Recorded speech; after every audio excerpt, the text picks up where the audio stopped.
Hello, everyone. My name is Gert Lawler, and on behalf of the Foundation for Conservation of Atlantic Salmon, I would like to welcome you to today's webinar. Today's webinar will be presented in English. However, we have AI translation available. If you wish to use the translation, please navigate to the chat where you will find instructions on how to connect. For today's webinar, we're very pleased to be hosting Dr. Kurt Samways. Dr. Samways is an associate professor at the University of New Brunswick. He has worked extensively in applied ecology to restore river ecosystems and recover fish populations in Canada and internationally. His research has largely been focused on understanding the linkages between coastal ecosystems and the recovery and sustainability of Atlantic salmon in coastal waters altered by human activities. Dr. Samways is the lead research scientist of the Fundy Salmon Recovery Program for endangered Inner Bay of Fundy Atlantic salmon, studying the effects of captive reared adults on fish fitness and ecosystem health. With over a decade of food web and fish-related studies, Dr. Samways continues his research on a larger scale to quantify how Bay of Fundy influences salmon populations and, in turn, how salmon shape the coastal ecosystem structure and resource use. Today, Kurt will be speaking on reconsidering the role of salmon and other anadromous fishes in freshwater food webs. After this afternoon's presentation, we'll be opening the floor to questions and answers. Now I will turn the webinar over to Kurt. Welcome, Kurt. Great. Thanks so much for inviting me to speak today, and I'm really happy to be back with the group and giving another talk. So I'll just jump right into it. So anyone who knows me, have heard me on my soapbox talking about the importance of nutrient subsidies to rivers, and of course there's going to be a lot of that. But I hope to take you through a bit of a journey on all the ways anadromous fish shape ecosystems and food webs, and what the current state holds, I guess, for the future of salmon and other anadromous fish. I would like to start off by asking that question: what is a healthy river? And talk about this a lot. There are many ways to define a healthy river. Clean, clear water, no pollution, something that looks like this, the figure in front of you. I think many would say that this, that this looks like a good river. And quite often follow that up by, is the fishing any good? Because quite often that's how we define a healthy river. And for good reason. We have a long history of healthy rivers with healthy fish populations. This is commonly what we think of healthy rivers. Rivers full of fish, large sizes, big catches. There's no doubt that these rivers were healthy when these photos were taken, and they're all smiling for good reason. I would be elated to have a day on the river like any of these folks are having. Unfortunately, for the majority of us, we've never experienced anything like this, like the way these rivers once were. And on the top left, 1905, two people carrying a 40-pound salmon in the Restigouche River. In the middle there, a gentleman in 1941 catching Atlantic salmon in Fredericton. How would you love to be able to just go out, catch a salmon, and go to work? That'd be amazing. 1943, Julian and his party, holding their daily catches and having a great time. On the bottom left, that's Miss Marion, the daughter of New Brunswick's Premier, Honorable John McNair. And I love the caption that came along with this photo. She's proudly displaying Atlantic silver salmon, which she landed on the government open water of the famous Restigouche River on July 6, 1950. This prize fish taped 47 inches in length and 26¼ inches in girth and weighed an even 38 pounds when taken from the water. Just the caption alone, just the elatedness of catching such a great fish. Brook trout. I've never seen brook trout that size before in the Miramichi, but there you go, 1940. And I think this last one epitomized it. A father and a son after a day on the river catching salmon. Again, how lucky to have a river that's full of fish like that. And so this is quite often how we characterize what a healthy river is. And I would agree, having a river that's full of fish like this is a healthy river, but it's not necessarily the only thing, right? Fish alone do not make a healthy river. They're simply a part, they're a part of it, and they contribute to its health, right? So for a river to be truly healthy, it needs to not only support fish and other communities, but to sustain the ecological processes that in turn maintain the diversity of organisms that live in those rivers. So if we don't have a properly functioning river, there will be no fish in it. You know, it's hard. We can't see nutrients or nutrient dynamics or nutrient deficiency. So I get asked quite often, you know, does this even matter? Do nutrients even matter? And it's something that my PhD supervisor and mentor, Dr. Rick Kunjak, and I used to discuss quite often.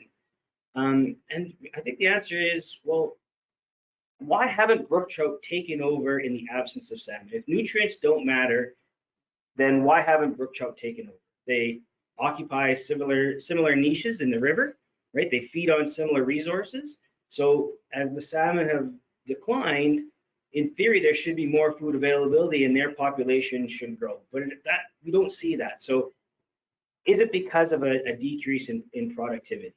Right? Is that a piece of the puzzle of making these rivers or having a healthy river?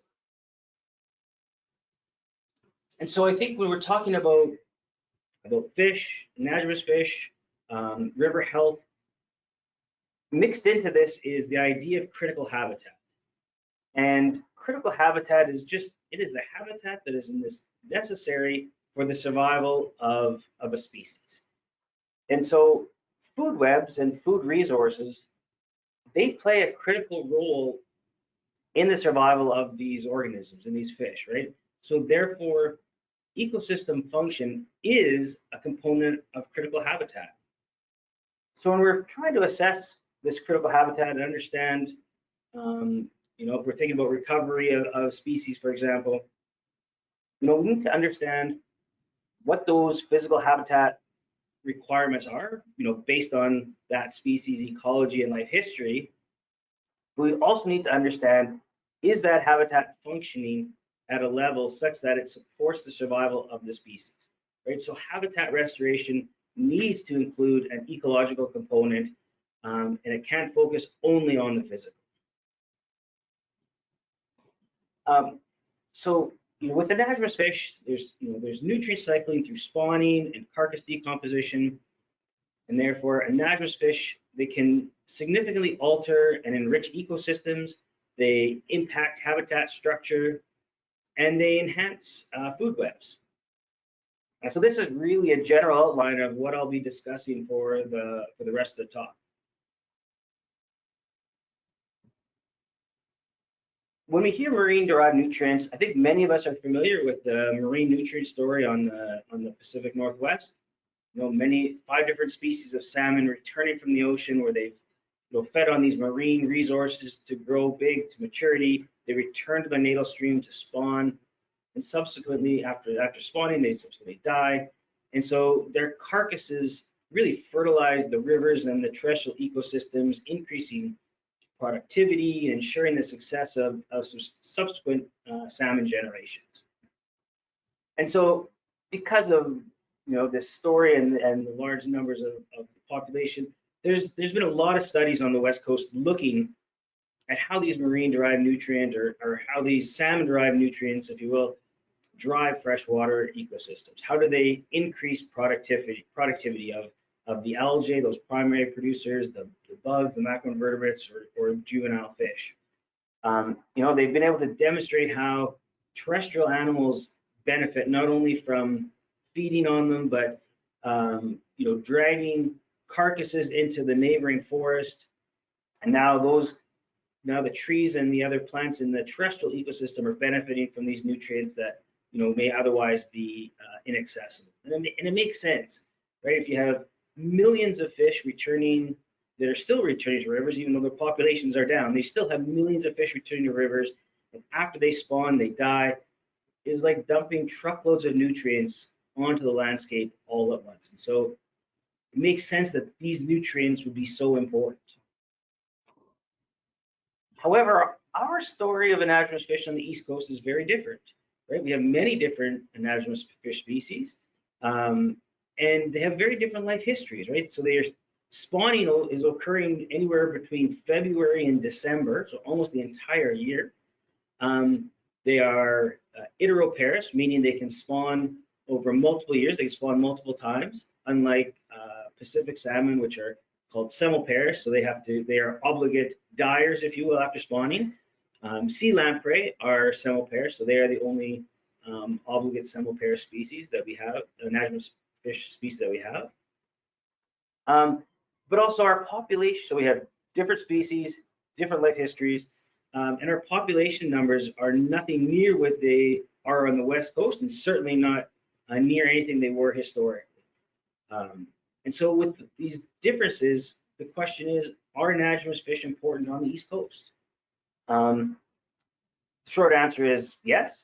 However, there was still, I guess, little understanding as to the degree that they are important and to what degree they impact, or what impact do they have on freshwater ecosystems. Again, different life histories, so they're not all dying after. So are these other nutrient components as important as these carcasses? That's really where I guess my work with Rick and his lab really began, to understand just how important these different species are to freshwater ecosystems. So this is just a video of salmon spawning. It's at the Max-Back Biodiversity Facility in an artificial river. This was part of a series of experiments, but I think it's a great little video to capture kind of the idea of nutrients, right? It's sometimes really hard to visualize nutrients. So watch this video and wait till the end. You'll see kind of the cloud of melt, and you can see those nutrients, right? Those are the nutrients being taken up by the food web. And these things matter. Also, just for curiosity for those that are out there, note at the end, once the male leaves, you'll see two precocious parr that have snuck in to fertilize some of the eggs, which I think is really interesting. So there's a female, here comes the male.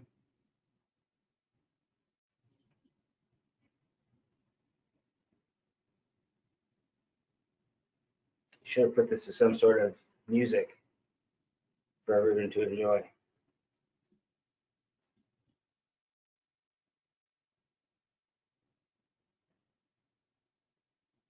So there, the male, he's just leaving now. You can see this cloud of milt behind them. Those are dissolved nutrients. There's one of the precocious parr. There's the other one. And so, you know, that milk, those eggs, those are nutrients that are important for freshwater ecosystems. And so from there, we went out and we said, okay, can we measure these ecosystem effects? So one of the things we measured was river productivity, right? It's an important measure of ecological processes, ecological function. And really what I want you to take away from here, hopefully you can see my little laser pointer, is that when you have anadromous fish spawning, there's an increase in primary productivity. So on the left, you have some work done in Fundy National Park with Atlantic salmon. When you have these little red points are areas where salmon are spawning, you can see where there's salmon, there's an increase in productivity. It varies year to year, or varies depending on the number of salmon in a given area, the density, but in general, when you have salmon, you have more productivity. Same holds true if you're talking about rainbow smelt. Again, when you have rainbow smelt, you see these increases in productivity. Lamprey spawning, again, in these areas where you have lamprey, you have increases in nutrients, increases in productivity. I've already said productivity and ecosystem function so many times, we could probably turn it into a drinking game. Okay, so we see these changes in productivity. So again, conducting some experiments in one of the artificial rivers in Max-Back Biodiversity Facility, we were able to find that there was a predictable pattern or predictable relationship between the increase in primary productivity and the amount of marine radioactive nutrients that were delivered. So, salmon, other anadromous fish come to spawn. They deliver nutrients, there's an increase in productivity, and that increase in productivity, that change in productivity is predictable. And it's not just the primary productivity, of course. So if you have more algae, if you have more things at the base of the food web, an increase in that primary productivity results in an increase in you have more bugs and macroinvertebrates. So this is some work done in Fundy National Park, 2 different rivers, Point Wolf and Upper Salmon. Each river has some control sections where there's no salmon. So on the left of the dashed line, and what you can see is that where you have access to salmon, where you have salmon, you have greater invertebrate abundance than the areas where there are no salmon. Right, and so some of you have probably seen this picture, I've had it a million times, but I think it's a great representation of just that. So you have in areas where you have salmon, where you have anadromous fish, you have far more invertebrates, far more bugs. And so that's important because this is the food for juvenile salmon, right? This is their food resources. And of course, you know, anadromous fish, they don't only bring nutrients, right, to increase productivity. They're bringing other resources, and those other resources that they bring are of a better quality than maybe some of the other inherent or resident freshwater resources, right? They're bringing with them very lipid-rich resources. You know, salmon are healthy for us because they are rich in omega-3 and omega-6 fatty acids. Well, that's true for the resources that they bring with them, right? Those eggs that they're bringing and laying in the river are full of these marine fatty acids, these marine lipids. And once they get into the ecosystem, they move through the ecosystem, they move through the food web, making all the components of the food web have these increased lipid stores. So the whole food web becomes healthier. You know, fats and lipid stores in the wild is always a good thing, right? Because it means that they're healthier. They have more energy reserves to survive the hard times. So these are all good for other organisms. So not only do they bring nutrients to increase productivity, but they're bringing with them other components that make the whole food web healthier.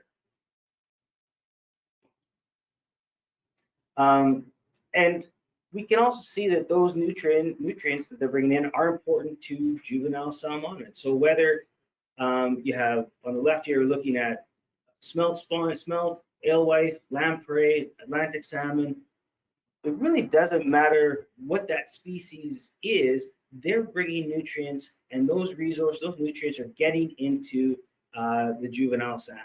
That makes sense. I mean, I don't eat pizza every day, but if you put pizza in front of me, I'm going to eat it. And that's kind of the thing that's happening here, right? These nutrients are coming in, there's a new source, so they're going to feed on it.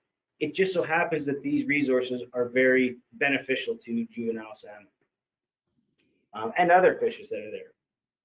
On the right, again, similar idea, looking at the change in or the reliance of marine-derived nutrients on juvenile salmon. This is happened across a number of national parks.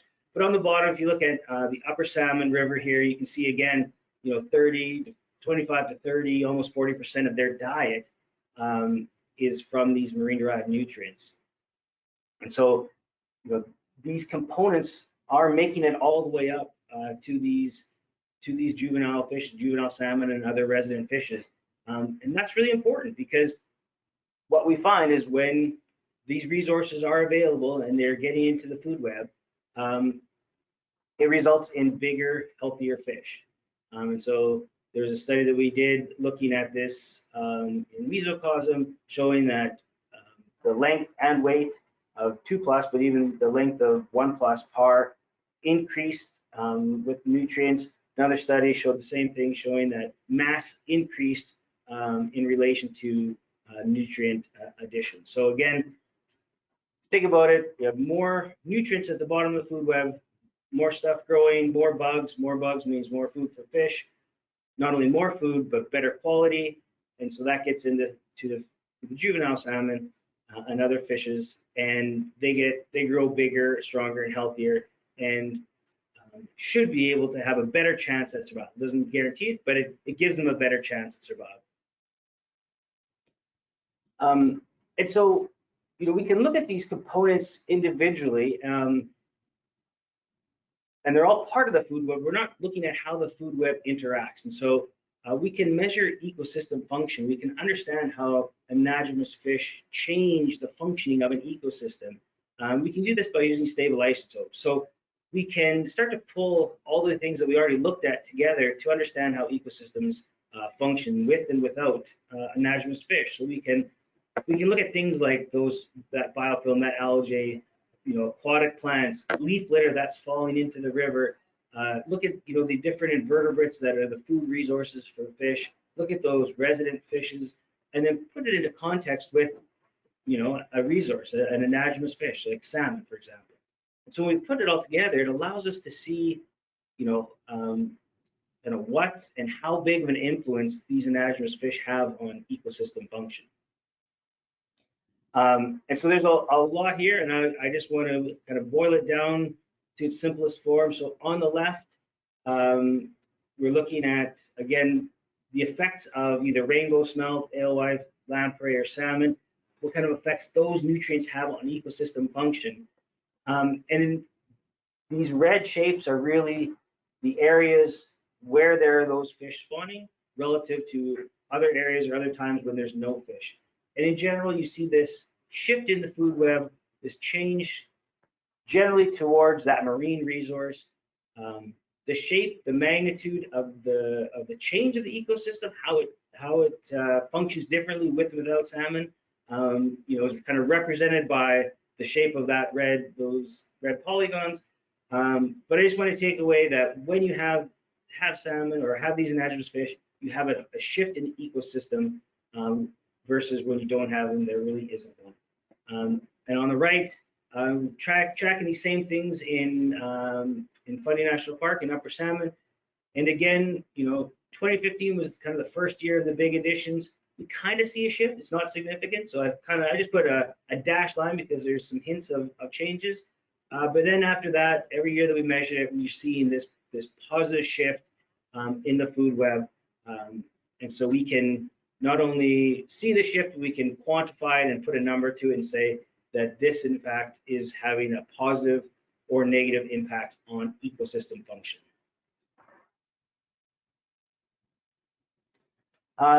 So it's clear that anadromous fish play a crucial role in nutrient cycling and their role within freshwater food webs. But they do a lot more than just that. And we say that anadromous fish are ecosystem engineers, and they truly are. They collectively they change the landscape in a lot of ways. So one of the things that they do, they are just, think of them in some ways as nutrient transport vessels, right? So these nutrients, these subsidies need to make it not just to the river, but they need to be distributed throughout the river. And so this is a map looking at the movements of striped bass throughout the Miramichi catchment. And so what we can see is that in the fall, in November, striped bass are mainly down, kind of in that head of tide area. There's not a lot of distribution. And then come June, you can see just how much they've moved throughout the catchment, right? They are migrating throughout the river, moving these nutrients, deposit them to these upper reaches, to different rearing grounds. Now, it appears that they are following Gaspereau, where we see striped bass high up in the reach. It's typically mirrored by Gaspereau, getting to some of those headwater lakes and rearing areas.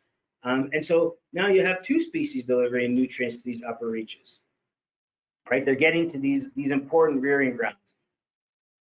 Predatory nature aside, won't even get into other complications with predator-prey interactions, but if we look at it solely from the idea of getting these nutrients, these important resources throughout a catchment, migratory fish and anadromous fish are very, very important. It's when we start to have this imbalance in populations that I think a lot of this becomes a real issue. But when we have large numbers of anadromous fish of all populations that are migrating throughout the catchment, they're delivering those much needed and much enriched, right, with those fatty acid resources to those areas that otherwise would have to rely on leaf litter to fuel food webs. And with the decline in anadromous fish in most rivers that in the Maritimes that we see, it doesn't appear that leaves alone are enough, right? So we really do need these anadromous fish to enhance the freshwater food webs. So they are ecosystem engineers because they are physically transporting these nutrients throughout catchments. And just like on the West Coast, no surprise that animals benefit from these fish. So on the bottom left, there's an eagle eating a salmon. Coincidentally, is one of the first returning salmon to Fundy National Park from the program. As you see in the little inset, the warden was going out and he helped us identify that yes, in fact, it was one of our fish, and that's good. There needs to be predator-prey interactions. If we see birds and other predators eating these anadromous fish, that's good. That means it's a healthy ecosystem. Of course, you never want to see your fish be consumed, but it's a good thing to have these predator-prey interactions. On the top right, that is some scat, and in the little circle there, that is a pit tag. That was coyote scat found kilometers inland. Just by chance, somebody looked down, knew what the pit tag was, and was holy crap, there's a pit tag in some crap. But again, so these fish, these other animals are benefiting from having anadromous fish around, right? They're consuming them, they're eating them, and then as they're moving through the forest, they're distributing those droppings and those nutrients throughout the forest, right? Either droppings or physically dragging carcasses. On the top right there, that's a den that had one of our radio tags in it, and the girls were out having a great time tracking salmon, and Laura Clark, bless her heart, she knew that there was a tag in there and didn't even think twice, reached in and reached around and grabbed that tag right out. She's a lot braver than I am, that's for sure. But again, so we have evidence of these carcasses being dragged, long distances from the river to be consumed, and so now we have movement of these nutrients into the terrestrial environments. And on the bottom right, that's a juvenile bald eagle. I just thought it was interesting when we were doing our work. It was on a rock and we scared it, but it was so full of gas barrel, because it's during the gas barrel run, sorry, that it physically couldn't fly. It was too heavy to fly. It was too full to fly. It tried, it lifted and just fell into the water, and it kind of made its way to shore.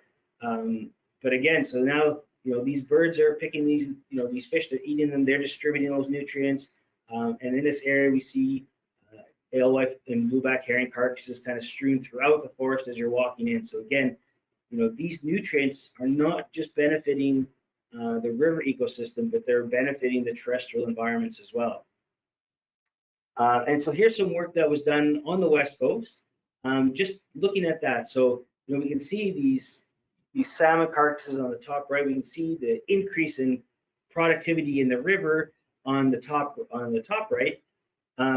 But so on the bottom, they were just looking at tree growth. A really simple measure. And what they found was that in areas where there's salmon, trees grew a lot bigger than in areas where there were no salmon. And so again, it's showing the importance of these nutrients, not just to freshwater food webs, but to terrestrial ecosystems and terrestrial environments as well.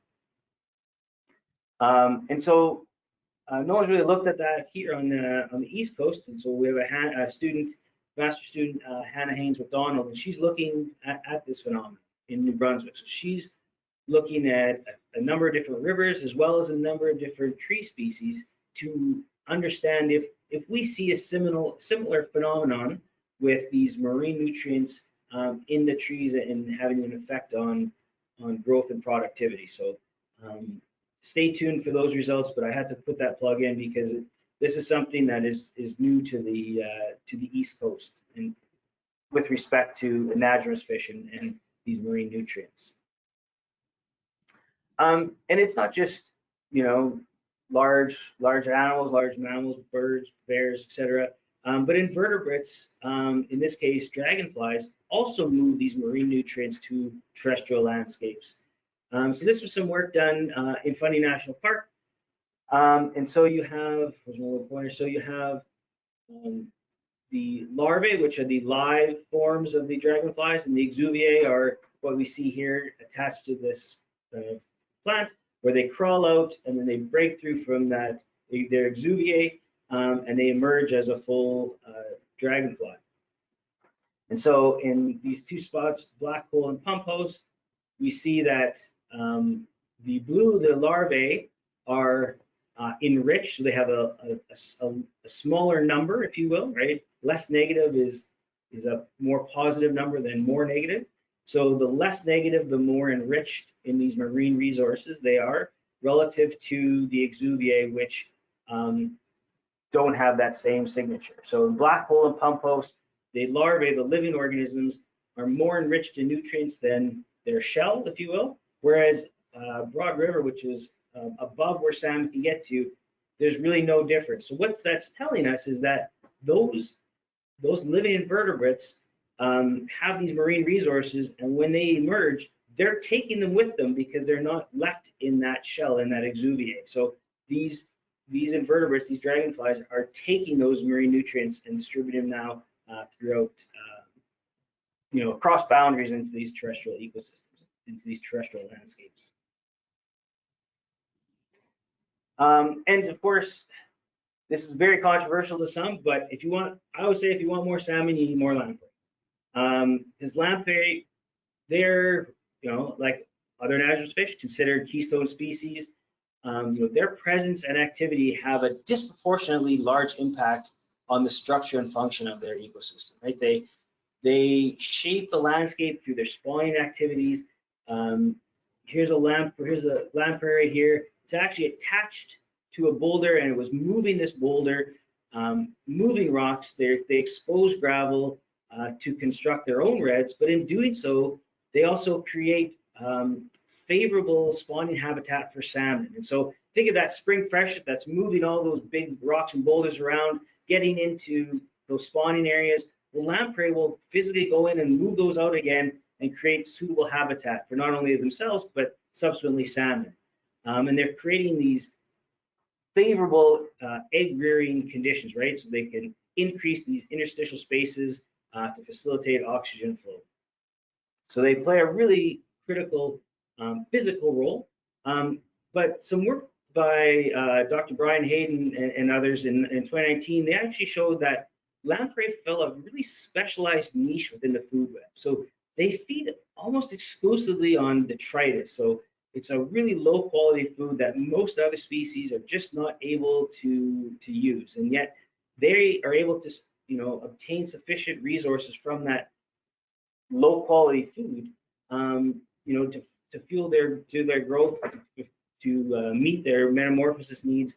And of course, after they spawn, they die, and they're delivering all those nutrients again, which is benefiting other species and maintains a healthy, balanced ecosystem. So we know that populations were much higher historically. Therefore, the assumption is that there were way more nutrients entering the system. And the question is always, well, what is way more? And how does this translate to productivity? Do we really know what we're missing? So here's just a little video of spawning, you know, after some restoration work. So this just gives us an idea of what some of these rivers used to look like when they were full of salmon. So some work that we're doing on kind of reconstructing salmon populations in the Miramichi, you know, is trying to understand this. And you know, you can see that in the early 1800s, we were taking, so this is in salmon landings, but we were removing on average 500,000 salmon a year. That's that is a large biomass, right? So that gives us an idea of the numbers of salmon that were there. And so an estimate is about 1.6 million individuals. It's a conservative estimate that were once returning to the Miramichi River. And again, although we are talking about landings in this figure, so that's about what's being removed from the system, they do represent kind of that relative spawning escapement in the river, and they do serve as a reliable proxy for kind of this idea of understanding nutrient estimates and nutrient impacts on the river. So if we take what was there in the early 1800s and translate that biomass into amount of nutrients being delivered, we're looking at 108, almost 190 tons of nitrogen, close to 20 tons of phosphorus. Compared to now, we're down to, in the mid 2000s, we're talking about 2.8 tons and less than a ton of phosphorus. So a significant decline in the amount of nutrients that is being delivered to the river. Remember that we were able to understand that productivity is quantifiable, right? So we assume that this relationship holds up at higher abundances, and of course there's always some messiness in nature, but if we assume that that relationship holds at least to some magnitude of change through time, regardless of how we fit that line, nutrient loads were orders of magnitude greater in the past. And so that represents some level of productivity, and through time, this productivity potential has been lost.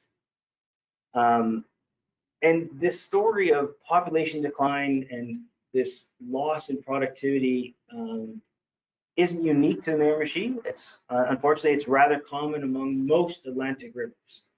And so if we think about it, these systems that have been dependent on these nutrient subsidies for so long to maintain elevated levels of productivity and sustaining much greater populations than we have, we may have reached this tipping point where there's just not enough productivity, where the river just doesn't function well enough on its own anymore to sustain populations and allow these populations to recover.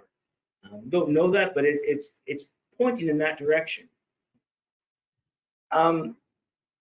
Salmon are just one species. I've already talked about a number of others. This is just some conceptual work that we've been working on. Given that kind of Atlantic North America, Atlantic Canada has so many anadromous species, and the life histories of those species are very different, especially to their Pacific counterparts. This kind of framework is just a demonstration of to try and understand how important these nutrients may be and kind of what role these different life histories may play, right? So if you think of, imagine salmon, right? So we have salmon that enter a river, they enter the freshwater late spring. They can stay as late as, obviously they can overwinter. So that light red period is that time where they're kind of potentially in the river. And then you have in that darker part, that spawning time when they're really putting a lot of extra nutrients into the river, right? So that is kind of a theoretical contribution of nutrients from salmon. But again, that's just one species, and many rivers have, or at least had, multiple species spawning in it throughout the entire year, right? So we could, you have rainbow smelt coming in early spring. You have alewife, Gaspro, alewife, blueback herring coming in the late spring. You got lamprey coming in early summer. And again, we have many others, from tomcod spawning in late January, early February, all the way through to, again, salmon spawning in late fall. And so collectively, a river would have received many nutrient pulses throughout the year.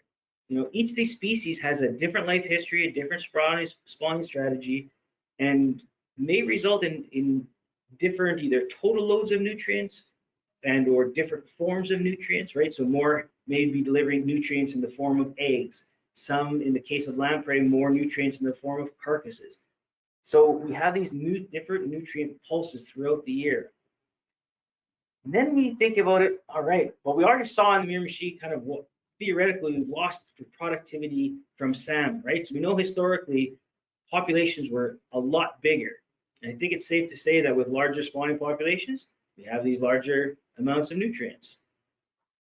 So again, if we put multiple species in the same river, what that may mean in terms of total nutrient subsidies and what effect might that have on freshwater productivity. Again, this is 4 species. Add 7 more species to the mix, and what is that collective contribution to freshwater food webs? I honestly, I can't quite fathom it. I can't quite always wrap my head around it. But I can wrap my head around this. We had something much, much higher, and now we are at a state where these subsidies are much, much lower than they once were. And so that I can wrap my head around. So what does this decline mean in terms of river productivity now? What does it mean for the recovery of many of these species? So just to kind of wrap things up, with the decline of anadromous fish, perhaps this mechanism has gone past the tipping point. This mechanism of fish coming in, delivering nutrients, increasing productivity. Increased productivity means more survival and growth, which means bigger, healthier fish leaving, which means more fish coming back, and this positive feedback. And we might have, with the declines, have gone past that tipping point and created a negative state, right? Where you have fewer fish coming back with fewer nutrients, not as much to survive for those resident fish or those juveniles to survive, fewer going out, fewer coming back, and it's this negative feedback cycle. We may be in that state. And so really our understanding of these marine subsidies and marine nutrients as an ecological driver of community structure, ecosystem dynamics, ecosystem function will really help, it will improve, and it will really help, I think, shift our focus when we're talking about recovery. Of course, we're focusing on a single species, but we have to move away from just a single species, and we have to move towards the recovery of ecosystems. And I think once we move towards that, we're going to see some real positive changes. Again, this is the work of so many, and I'm very fortunate to be able to speak kind of on behalf of such a large, diverse, collaborative group. And of course, like to thank all the folks that help fund and support the work that we do. So thank you very much.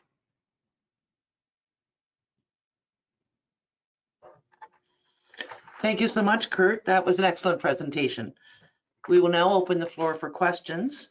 If you have a question, please click the small hand icon on your screen to raise it, and I'll be able to unmute you so that you can ask your question. This is our preference, but if the function doesn't work, you can type your question in the chat and I will read it out loud. So I'll just watch for questions.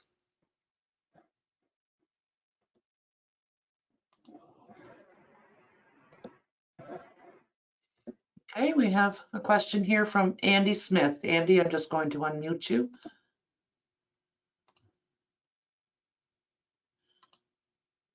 Andy, I believe that your mute is on your end. There we go. Okay. Hi, Kurt. Yeah, great talk. Hi. So I was thinking probably the next science now is the feasibility or impacts of artificial fertilization. Yeah. So adding nutrients. I assume someone's done work on that before, and what are your thoughts on that? Yeah, so there's been, obviously I couldn't fit it all in, but yes, there has been some work on that using fertilizer, like just kind of traditional fertilizer, as well as carcass analogs. And so basically looking at those studies, fertilizer increases productivity, which is great, but that doesn't seem to make it all the way to fish. It kind of stops at the primary producers, whereas those carcass analogs that you can buy, the commercial ones, or adding carcasses, delivers kind of all the components of those nutrients that those fish would bring. And so they see very similar response. So in the absence of having large numbers of fish, you could supplement rivers nutrient-wise using carcasses or carcass analogs. It seems to be very promising. Yes. Great, thank you. You're welcome. Okay, our next question is from Jacob Vandesand. Jacob, your mute is on as well.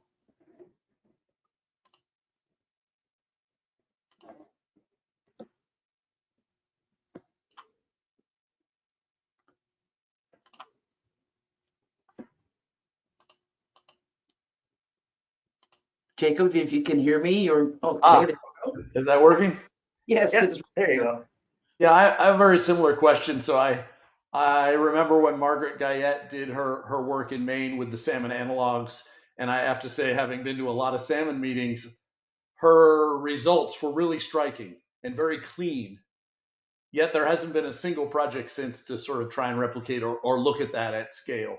I mean, you're suggesting, again, reinforcing what we learned then, that marine derived nutrients from all these native fish is going to be super important if we're ever going to really restore our populations.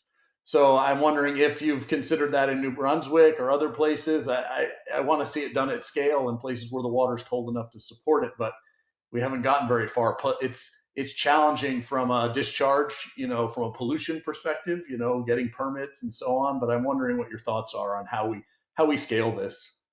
Yeah, that's a great question. So I guess the closest, closest thing I can think of, which isn't actually all that close, is what's happening in Fundy, which it's kind of, well, it's trying to do this at scale, but with live fish, putting adults in to kind of reconstruct the population or rebuild the population to supply those nutrients. So that would be the closest that I've seen. But you're right, the scalability, the biggest challenge is to deploy them, keep them there even through high water, putting them at the right time. But I think, where there's already ongoing stocking efforts, kind of the traditional stocking efforts, I think that is the best opportunity to try to supplement those rivers with those carcass analogs as you're talking about, because there's already activities going on. There's already kind of the infrastructure, the physical workforce, and stocking fish on top of those nutrients would, in theory, get the best bang for your buck. I would the other comment related to that, we've been doing a bunch of large wood work here in Maine, and I think large wood also helps retain nutrients within reaches and so on. So it seems like another good place to do it. But I hope that you guys can do some pilot work and get it going, because I've been sad that how little work is progressed on that front. And I guess the other piece is just river herring do respond when we open up passage, so that's certainly a good thing. Yes, but absolutely. More lamprey. We need more lamprey. I'm not sure how we do that. I don't know, but I'm glad to hear someone else is on my team lamprey. Yes. Thanks, Kurt. Great work. Thanks. Okay, next up is Bill Haley. Bill, if I could ask you to unmute yourself. Bill? Good afternoon, Kurt. I really enjoyed your presentation. I just wanted to comment that when we look at history here on the East Coast, I'm calling from Margaree, the Margaree Salmon Association down the Margaree River. DFO have closed all of our hatcheries on the East Coast. And it's very nice to hear you supporting traditional stocking methods. We have a hatchery that's been operating here since 1902. We have plenty of data to show why we actually have met escapement here on the Margaree for the last 40, 50 years. Still, you're about the only person in the science field that I've heard in the last 30 years that have said anything positive about traditional stocking. On another note, we have a great population of lampreys here as well. They spawn in June here, and you find plenty of dead lampreys here. While you're salmon angling, you'll find reds. Their reds are very large. Usually you'll find probably 3 on a red, and they do exactly as you mentioned. They drag the big stones downstream, and they form a mound and a nest. So that's another thing we're lucky to have. here in the Marguerites, lampreys, and plenty of Gaspereau too. Yeah, and I guess my only comment to you is, yeah, I mean, lamprey, very, very important.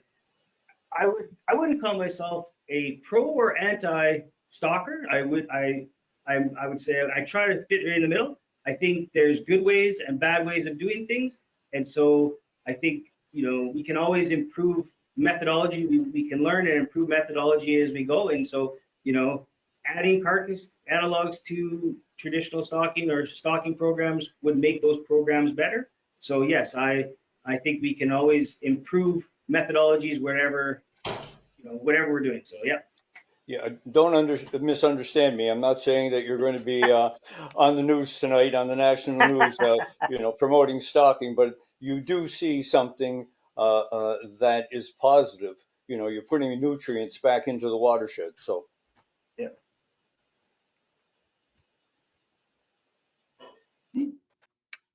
And next up is Jeff Giffen.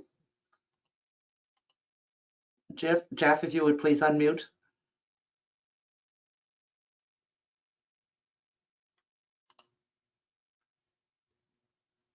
Jeff, if you can hear me. Okay, here we go. Is it good there now? It is good. Awesome. Great presentation, Kurt. Interesting as always, and good to see you. I'm with you on Team Lamprey. Bit of a love-hate relationship there. They scared the crap out of me when I was a kid, but sure got to appreciate them and welcome them back into the Hammond River and local rivers here every year. Just a real quick question, and it's a really basic one, Kurt. Can you just explain what a carcass analog is? Like what? Yeah, sorry. What is it and how are they used? Well, like what are they made of? Like what are they? So think of them as salmon pellets.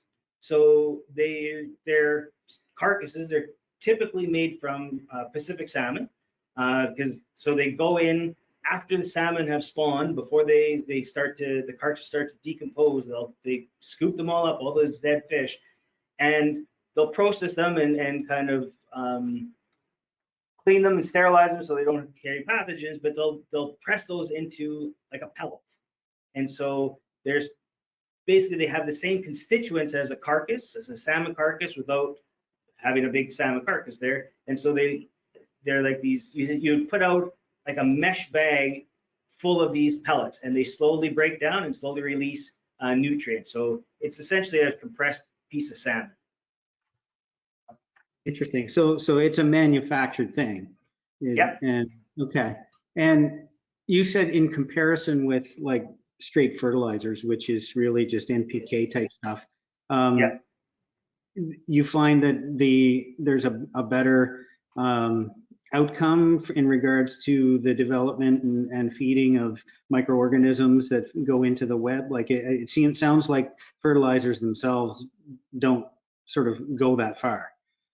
Yeah, so there was a study, and I mean, I'm happy to share with you that they did on the West Coast, looking at just that fertilizer versus these carcass analogs versus like salmon, I guess. And really the fertilizer had, you know, impacts at kind of at the base of the food web, but it didn't make its way all the way to the juvenile salmon, so they didn't see the same benefits. Whereas the carcass analogs and carcasses had, I guess, all the right pieces, and it makes sense, right? There's more fatty acids, there's more pieces and things for salmon to eat directly, but also then to get up from the bottom up food web. So there's multiple paths of benefit, if you will. So yeah, it's not just I'm not the one just saying this. There was a study looking at just that. So yeah. Thank you very much. Thanks. Good to hear from you again, or see you again. Okay, and I have two questions from Rick Kunjak. And Rick has written his questions, so I'm just going to read those to you. The first one is, Kurt, following up on Jacob's question about carcass additions, do you think it's feasible and environmentally safe to attempt adding striped bass carcasses upriver in parts of Miramichi to boost productivity while salmon numbers are so low? And he says, as a follow-up, this is his second, it's part of the same question, I guess.